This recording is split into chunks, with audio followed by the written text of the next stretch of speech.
All right, so I'm now at section 4, which is time as escape. And I come to this discussion of time late, partly because I think that the point about it is, I hope, relatively clear that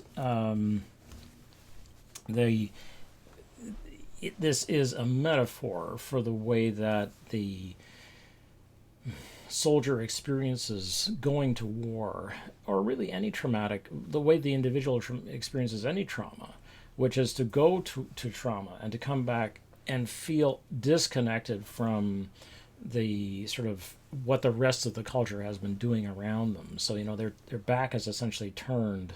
You go into a private universe, you come back out of it, and it feels like it's you're ahead or you're behind, you're in some way out of sync. That is, you are no longer synchronized with the people around you. And so he ponders this concept of Mandela ponders this concept of time as a problem. And on 203, so they're near the very end of the novel, it made you wonder, he says, about how many soldiers had gotten out of the war in just that way. There were 42 strike forces lost somewhere and unaccounted for. It was possible that all of them were crawling through normal space at near light speed and would show up at Earth or Stargate one by one over the centuries. So this is 203. And this is the idea then of hiding in time itself, which is what allows Mary Gay ultimately to wait for William and gives us the quote-unquote happy ending, which we have been hoping for. And it's the same kind of thing which the soldiers in World War One looked at, because they were focused on just how grinding the war was, and and nothing changed about it. I mean, you might be fighting in 1914, and your younger brother would be growing up, and by 1918, they might very well be in the trenches beside you if you were still alive, because it just went on for so long. Paul Fussell talks about this. It's another one of these amazing legends.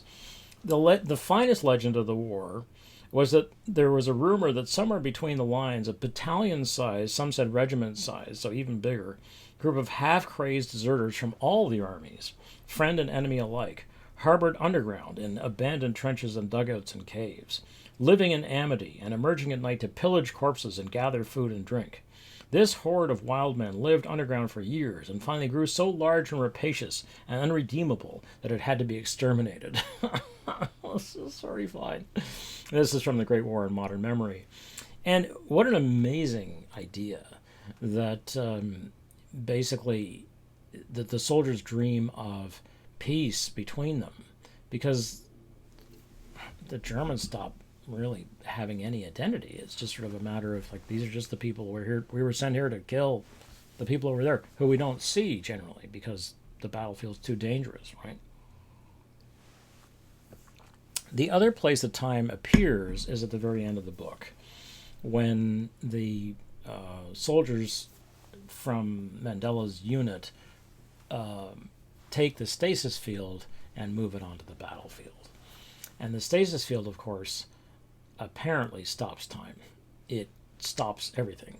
And the only reason that they survive it is that their suits have been coated with this material so that they don't have their lives stopped, basically. Inside its opaque gray dome was enough Paleolithic weaponry to hold off the Golden Horde on 216. And this should tip us off. Paleolithic here means that it's cutting weapons, throwing weapons, because nothing electrical will work, which includes the body.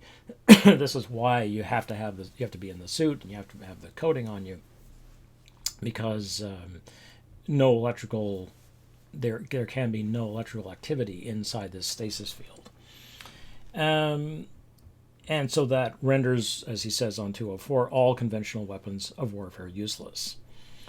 What that means is that at the very, very end of this highly technological war, which in the end involves the use of time essentially as a potential tactic, where you want to arrive from the enemy's future so that you have, say, 200 years of weapons development on them, is that everybody is equal. And Einstein said this about the Third World War. I think it was yeah, he said, I know how the Third World War will be fought because it would be a nuclear exchange. But I know also that the Fourth World War will be fought with sticks and stones. I think that's it relatively is. I'm paraphrasing there, obviously. And so on 250 to 251, we get this Mandela's soldiers draw their bows and face the alien wave. With 20 arrows, I got 20 Taurans. They closed ranks every time one dropped. You didn't even have to aim. After running out of arrows, I tried throwing the darts back at them, but then nothing works.